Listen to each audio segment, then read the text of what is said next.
Dan di tangan beliau juga memegang tongkat, ya, memegang tongkat. Tetap melanjutkan khutbah beliau hingga akhir khutbah beliau seperti seolah-olah tidak ada apa-apa. Ya, beliau datang ini untuk menyelesaikan fitnah yang besar, ya, bukan untuk membuat fitnah yang baru, bukan seperti itu. Itulah Imam Al-Mahdi.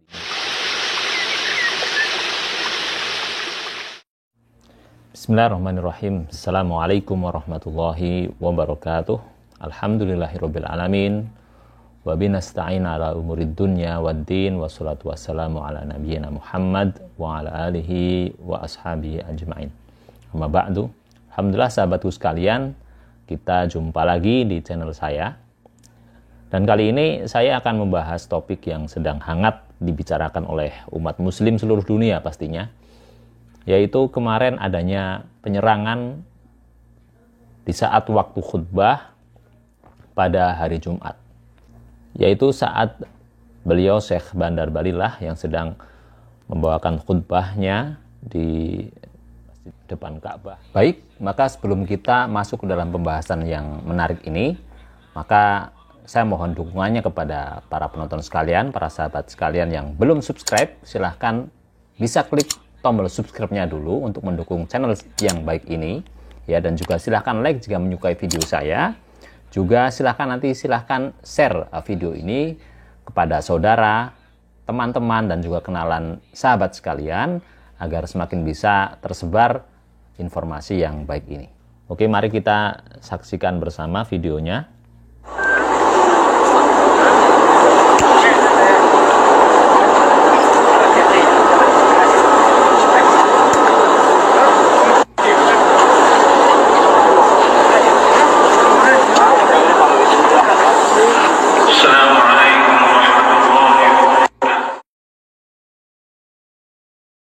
Dalam video yang berdurasi pendek ini, ya, sekitar 11 detik saja ini, terlihat ada seorang yang berlari berusaha menembus petugas yang menjaga, ya, petugas yang menjaga. Bahkan ada banyak, ya, petugas di sana, padahal kita melihat banyak sekali petugas, ya. Ada yang berseragam hitam, ada yang berseragam abu-abu, ada yang berseragam loreng, di mana mereka memiliki tugas masing-masing mereka. Namun orang ini nekat berusaha untuk mau membuka, ya, membobol pintu mimbar khutbah, ya, dari Syekh Bandar Balilah. Jadi orang ini berusaha merangsek, ya, membobol pertahanan yang menjaga di sekitar mimbar khutbah, dan beliau terlihat mengenakan baju ihram, ya, artinya beliau waktu itu dalam kondisi umroh seperti itu. Dan di tangan beliau juga memegang tongkat, ya, memegang tongkat. Namun Masya Allah, dalam keadaan yang seperti ini, ya, mengejutkan seperti ini pastinya, dan sangat mengerikan pastinya, ya, kalau kita berada di posisi Syekh Bandar Balilah. Dan beliau tetap melanjutkan khutbah beliau hingga akhir khutbah beliau seperti seolah-olah tidak ada apa-apa. Ya, Masya Allah, kita bisa melihat betapa ketenangan beliau selaku seorang imam, ya, juga seorang khotib di masjid paling utama, ya, kaum muslimin di seluruh dunia, yaitu Masjidil Haram. Oke, kita lihat pada surat kabar yang bertebaran, ya, yang bertebaran di Arab Saudi sini, ya, di antaranya adalah dari surat kabar Al-Waton, juga Al-Arabiyah, ya, dan juga lain-lainnya,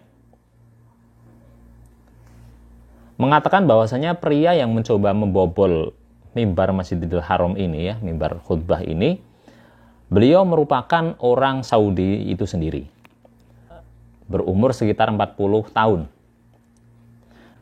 Dan dalam pengakuannya, beliau mengklaim bahwa dirinya adalah seorang Imam Mahdi, ya, Al-Mahdi Al-Muntadhor. Jadi Imam Mahdi yang ditunggu-tunggu oleh umat, seperti itu. Ya, subhanallah, ini merupakan motif lama, ya, motif lama untuk membuat kegaduhan di Masjidil Haram dan pastinya membuat kegaduhan pada tubuh umat muslim seperti itu.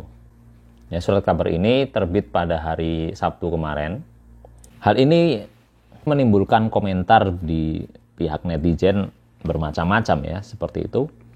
Bahkan tidak sedikit adanya spekulasi dari sebagian netizen yang mengira bahwasanya orang ini adalah orang Yahudi atau orang Syiah atau orang Yaman dan sebagainya, di mana nama-nama ini yang memang sekarang tengah panas dalam dunia politik Islam hari ini.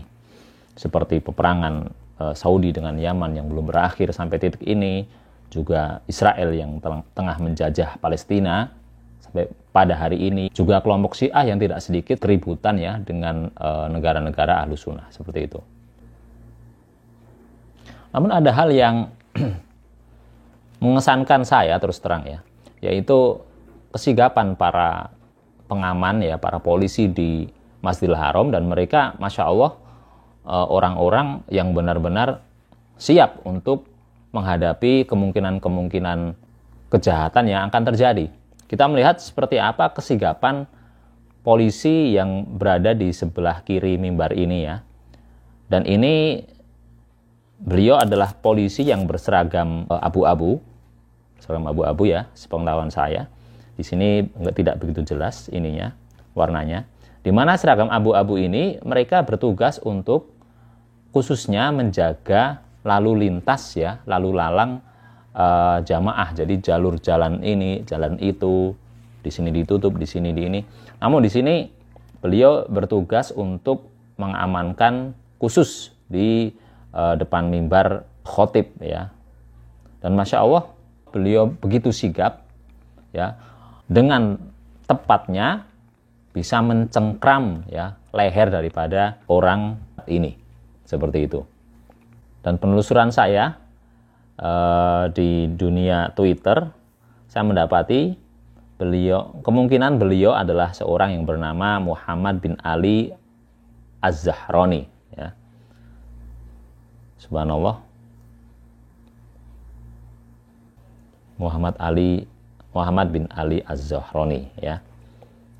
Di mana beliau adalah orang yang pertama merespon ya, sigap untuk segera mengamankan orang yang apa ya kira-kira kita sebut, orang yang jahat itu aja ya, orang yang jahat ini. Ya Masya Allah, ini merupakan orang jahat ya, dimana penyerangan terhadap imam ataupun khotib di Masjidil Haram ya, juga Masjid Nabawi, itu bukan merupakan hal yang baru. Pada tahun ini saja ya, kita sudah mendapati setidaknya 2 peristiwa kegaduhan yang terjadi di Masjidil Haram. Setelah sebelumnya ada seorang pria juga yang berteriak-teriak di dalam Masjidil Haram sehingga pastinya mengganggu kekhusyukan ibadah para jamaah, sehingga para petugas keamanan pun melakukan tindakan pengamanan yang pastinya berprosedur seperti itu. Bisa kita lihat juga di video. Ini terjadi sekitar bulan 4 saya lupa. Mungkin nanti saya tuliskan di video. Dan juga pasca Idul Fitri ini kita dikejutkan lagi oleh kejadian seperti ini, subhanallah. Dan menurut saya ini merupakan hal yang meresahkan kita umat muslim ya. Tidak di Mekah, tidak dimanapun, saya kira umat muslim akan merasa kurang nyaman dengan berita seperti ini. Dan hal ini pastinya tidak sesuai dengan kaidah sunnah Nabi Muhammad SAW, di mana beliau bersabda, basyiru wala tunaffiru ya. Berilah kabar gembira dan jangan membuat mereka lari. Sedangkan hal-hal seperti ini pastinya akan membuat ketakutan pada diri umat Islam. Mudah-mudahan hal-hal seperti ini tidak terulang ya. Ini bukan merupakan contoh yang baik sama sekali ya. Ada satu pesan yang mungkin khusus ya ingin saya berikan khususnya kepada kaum muda kita umat muslim, bahwasanya kita harus sangat berhati-hati untuk menyikapi orang-orang yang mengaku sebagai Imam Al-Mahdi. Ya. Ini bukan merupakan motif baru ya untuk membuat keributan di tengah-tengah umat muslim. Ya. Karena khususnya pemuda Islam inilah yang akan gampang ya, akan mudah terhasut oleh hal-hal bodoh seperti ini. Yaitu para pemuda muslim yang kurang begitu cermat ya, untuk menyaring informasi-informasi yang berkaitan dengan ketaatan dalam berislam seperti itu. Yang ujung-ujungnya adalah akan berakhir pada ya kebinasaan seperti ini ya. Orang ini akan dihukum, ya, beliau akan mendapat stigma negatif dari masyarakat umum dan lain sebagainya. Dan itu merupakan sebuah kerugian yang sangat besar sekali. Tidak akan dibenarkan sama sekali orang-orang yang mengaku sebagai Imam Mahdi ataupun pasukan Imam Mahdi. Sebelum hal itu semua terjadi dengan izin Allah Subhanahu wa taala dan dengan tuntunan dari para ulama muktabar ya yang telah menjadi rekomendasi umat. Dan itu bukan merupakan hal yang akan menimbulkan fitnah, tidak ya. Karena Imam Mahdi sebagai imam yang kita tunggu-tunggu, beliau datang ini untuk menyelesaikan fitnah yang besar, ya, bukan untuk membuat fitnah yang baru, bukan seperti itu. Itulah Imam Al-Mahdi. Dalam sejarah kekhalifahan Islam kita akan mendapati begitu banyak deretan nama-nama, ya, para khalifah, para orang-orang pemimpin-pemimpin Muslim waktu itu bagi Imam Al-Mahdi. Memang secara kekuatan politik Islam global, ya, dunia, hal itu bermanfaat sekali. Namun tidak jarang para imam Mahdi palsu ini ujung-ujungnya mereka hanya akan mempertahankan tahta kerajaan mereka saja dan mengorbankan umat lain hanya untuk kepentingan kekuasaan dia ataupun keluarganya, seperti itu. Jadi ini harus sangat hati-hati sekali khususnya kepada kita para pemuda umat muslim dan orang-orang yang bersemangat di dalam beragama Islam. Karena sebenarnya pemuda ini adalah terkait dengan semangat. Apalah arti seorang yang masih muda namun dia tidak memiliki semangat untuk beramal, tidak memiliki dia loyo dalam beramal, ya. Apa bedanya dengan orang yang sudah tua renta, tidak bisa ngapa-ngapain seperti itu. Oke, dan kita kembali lagi melihat videonya dalam view yang lainnya. Ya, di sini terlihat kejadian ini sangat cepat sekali memang. Dan Masya Allah, subhanallah, kita bisa melihat. Dan memang terlihat orang jahat ini dia menyusup ya dari tengah-tengah orang yang sedang tawaf. Apakah ini ya?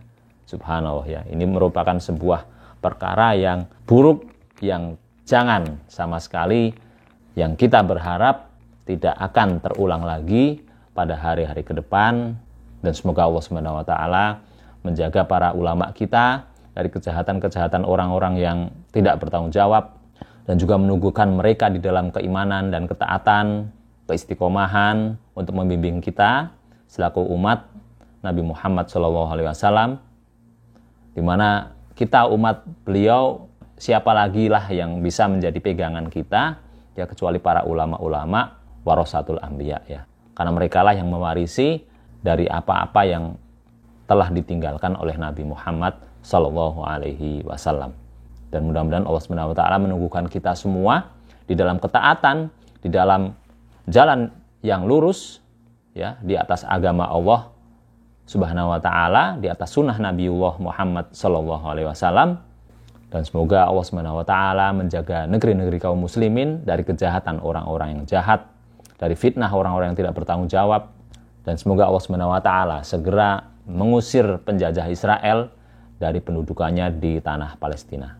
Amin, amin, amin ya rabbal alamin. Wa sallallahu ala nabiyyina Muhammad wa ala alihi wa sahbihi ajma'in walhamdulillahi rabbil alamin. Dan bagi sahabatku sekalian dan juga para penonton yang telah setia menyaksikan video dari saya, maka saya dari dalam hati paling dalam mengucapkan terima kasih sebesar-besarnya. Jazakumullah khairan.